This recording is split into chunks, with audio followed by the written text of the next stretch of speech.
নমস্কার বন্ধুরা, আজকে রান্নাঘরে আপনাদের সবাইকে স্বাগত জানাই। আজকে আমি দারুণ স্বাদে একটা মাছের রেসিপি আপনাদের সঙ্গে শেয়ার করব। সেটা হচ্ছে কাতলা মাছ ভাপা।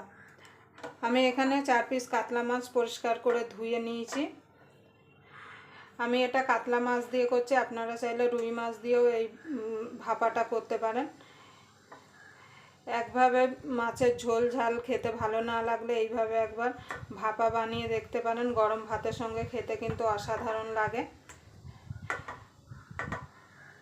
আপনারা প্রথম থেকে শেষ পর্যন্ত ভিডিওটা দেখবেন, আশা করি আপনাদের ভালো লাগবে। যদি মাছের রেসিপিটা আপনাদের ভালো লাগে তাহলে অবশ্যই একটা লাইক করবেন, কমেন্ট করবেন, শেয়ার করবেন। আর যারা আমার চ্যানেলটা এখনও সাবস্ক্রাইবার করেনি প্লিজ সাবস্ক্রাইবার করে নেবেন। আর পাশের বেল আইকনটা অবশ্যই বাজিয়ে দেবেন, আমি যখন নিত্য নতুন রেসিপি আপলোড করব সবার আগে পাওয়ার জন্য। আমি এখানে 3 পিস পেটি নিয়েছি আর 1 পিস গাদা নিয়েছি। আপনারা চাইলে শুধু পেটি দিয়েও করতে পারেন, আবার শুধু গাদা দিয়েও করতে পারেন। এবার আমি মাছটাকে নুন হলুদ মাখিয়ে নেব। আমি মাছটাকে হালকা করে একটুখানি ভেজে নেব। আপনারা চাইলে কাঁচা মাছ দিয়েও করতে পারেন। কাঁচা মাছ দিয়ে করলে কিন্তু তার জন্যে ভিনেগার কিংবা একটু পাতিলেবু দিয়ে নুন দিয়ে মাছটাকে ভিজিয়ে রাখতে হবে মিনিমাম 10 থেকে 15 মিনিট। তাহলে যে মাছের আঁশটে যে গন্ধ থাকে সেই গন্ধটা কিন্তু চলে যাবে। অনেক সময় কাঁচা মাছ রান্না করলে কিন্তু মাছের একটা আঁশটা গন্ধ হয়, খাওয়া যায় না। কিন্তু আমার মতো করে একবার বাড়িতে বানিয়ে দেখবেন, এক ফোঁটাও কিন্তু আঁশটে গন্ধ থাকবে না। আমি নুন হলুদ মাখিয়ে সাইডে রেখে দেবো। রেখে দিয়ে একটা মশলা রেডি করে নেব।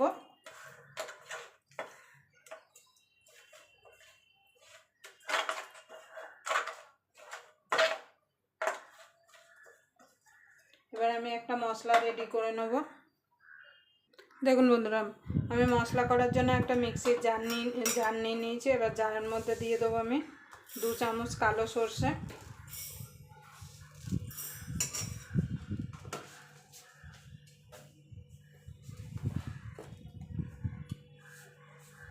দিয়ে দেবো 2 চামচ পোস্ত,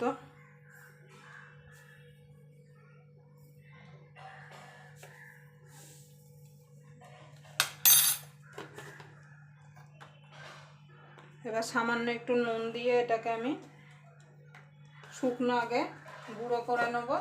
শুকনো যদি একবার মিক্সিতে ঘুরিয়ে নেওয়া যায় তাহলে কিন্তু পেস্টটা কিন্তু খুব স্মুথ হয়। আমি শুকনো ঘুরিয়ে নিয়ে দেখুন বন্ধুরা, আমি শুকনো ঘুরিয়ে নিয়ে এসেছি। এবার আমি এর মধ্যে দিয়ে দেবো কাঁচা লঙ্কা। এখানে আমি প্রায় 10 থেকে 12টা কাঁচা লঙ্কা দিচ্ছি। ঝালটা আপনাদের স্বাদ মতো দেবেন, যে যেমন ঝাল খেতে পছন্দ করেন। কিন্তু এই মাছে একটু ঝাল হলে কিন্তু খেতে ভালো লাগবে। এবার আমি অল্প অল্প করে জল দিয়ে স্মুথ একটা পেস্ট বানিয়ে নেব। 2-3 বার করে কিন্তু মিক্সিটাকে ঘুরিয়ে পেস্টটা বানিয়ে নিতে হবে। দেখেন বন্ধুরা, আমি স্মুথ একটা পেস্ট বানিয়ে নিয়েছি। এবার আমি মাছটা ভাজার জন্য গ্যাস ধরিয়ে কড়াইটা বসিয়ে দেব। এবার কড়াইটা গরম হওয়া পর্যন্ত অপেক্ষা করব। দেখুন বন্ধুরা, তেলটা গরম হয়ে গেছে। এবার আমি মাছগুলো ভেজে নেব। খুব কড়া করে ভাজবো না, একটু হালকা করে ভেজে নেব।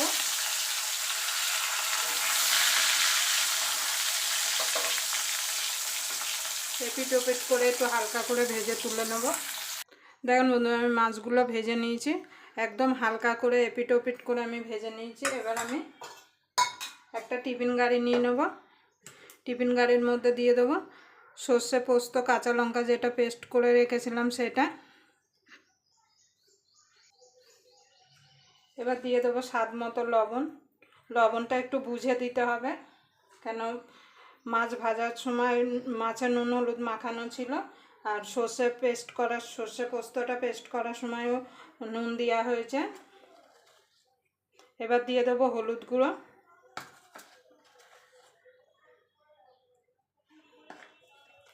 আমি এখানে টক দইটা দিলাম না, আপনারা চাইলে এখানে টক দই দিতে পারেন। এবার দিয়ে দেবো সর্ষের তেল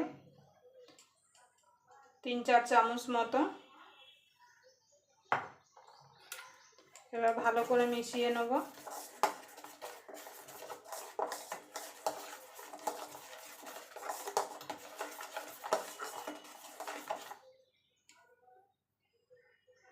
এবার মিক্সির জারটা ধুয়ে একটুখানি জল দিয়ে দেবো।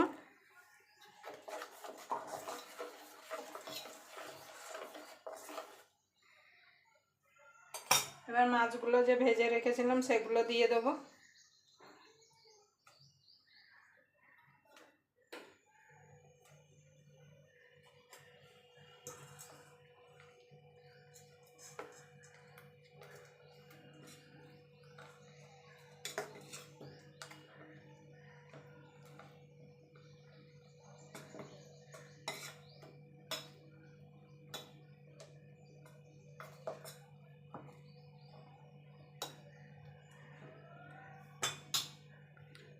এবার উপর থেকে আরেকটু কাঁচা সরষের তেল দিয়ে দেবো।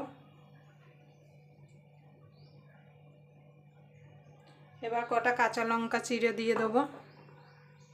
এখানে আমি 2টো কাঁচা লঙ্কা চিড়ে দিয়ে দিলাম। দিয়ে আমি ঢাকা দিয়ে এটাকে আমি সাইডে রেখে দেবো। দিয়ে একটা কড়াইতে জল বসিয়ে দেবো। দেখুন বন্ধুরা, আমি জল বসিয়ে দিয়েছি আর জলটা গরমও হয়ে গেছে। এবার আমি টিফিন গাড়িটা বসিয়ে দেবো। জলটা এমনভাবে দেবেন যাতে টিফিন গাড়ির ভিতরে যাতে জলটা ঢুকে না যায়, সেইভাবে কিন্তু জলটা আপনারা দেবেন। আমি এখানে ডাইরেক্ট জলের মধ্যে বসিয়ে দিলাম, আপনারা চাইলে স্ট্যান্ড দিয়েও বসাতে পারেন। এবার আমি ঢাকা দিয়ে এটাকে 15 থেকে 20 মিনিট ভাপিয়ে নেব।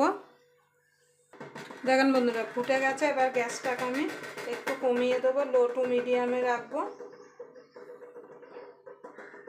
দেখেন বন্ধুরা, 15 থেকে 20 মিনিট হয়ে গেছে। এবার আমি গ্যাসটাকে নিভিয়ে দেবো।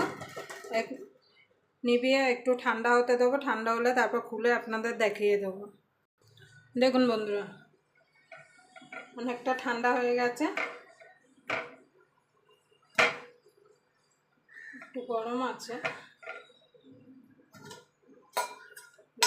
কেমন ধোয়া উঠছে, দেখুন কত সুন্দর ভাব হয়েছে। দেখুন দেখুন আবার আপনাদের সঙ্গে কোনো নতুন রেসিপি নিয়ে দেখা হবে। ততক্ষণ পর্যন্ত আপনারা ভালো থাকবেন, সুস্থ থাকবেন।